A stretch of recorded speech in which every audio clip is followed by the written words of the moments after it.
जय शंकर की। मैं बाबा रामानंद सैनपाड़ा धाम खेड़का गुजर से आज आप लोगों के बीच में एक कहानी लेके आया हूँ और उसे ध्यान से सुनिए और अच्छी लगे तो आगे शेयर करिए।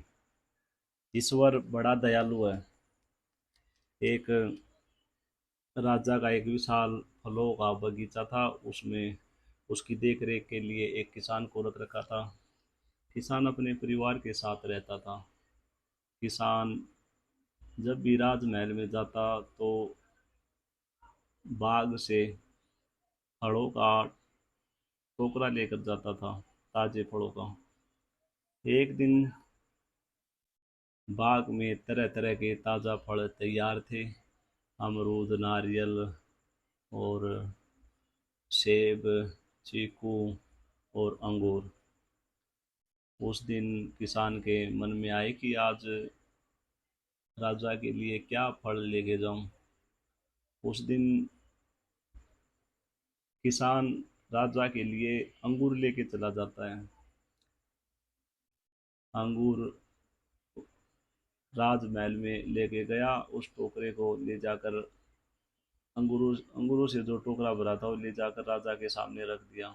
उस दिन राजा का दिमाग कुछ खराब था, कुछ अच्छा महसूस नहीं कर रहे थे।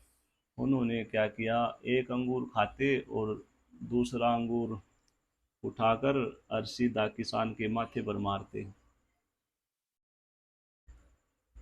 किसान बोलता, ईश्वर बड़ा दयालु है।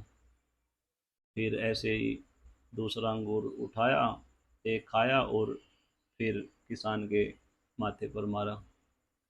ईश्वर किसान बोला, फिर ईश्वर बड़ा दयालु है। राजा ने ध्यान से सुना और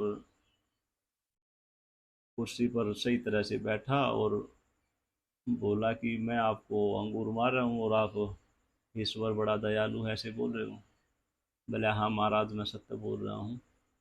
क्योंकि आज बगीचे में तरह तरह के फल तैयार थे। परमात्मा ने मेरे ऊपर दया की। भगवान ने मेरे को ये विचार दिया कि आज फलों में अंगूर लेके चलो। अंगूर की जगह मैं अमरूद, सेब और कुछ लेके आ जाता तो आज मेरा क्या हाल होता। यही इसी कारण किसान बोलता है कि भगवान बड़ा दयालु है।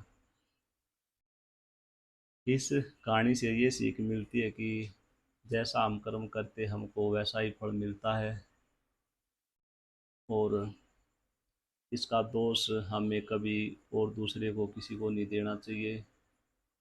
हम कोसते रहते हैं परमात्मा ने हमारा क्या कर दिया।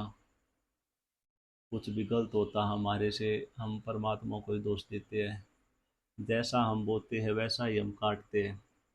कहावत भी है कि बोया बीज बबूल का तो आम कहाँ से होए। इसीलिए कहते हैं जैसा कर्म करोगे वैसा आपको फल निश्चित मिलेगा। परमात्मा पर विश्वास रखें और उसका शुक्र अदा करें हर तरह हर समय, और जितना हो सके परमात्मा का नाम लेकर सभी कार्य कार्य की शुरुआत करें। जय शंकर की।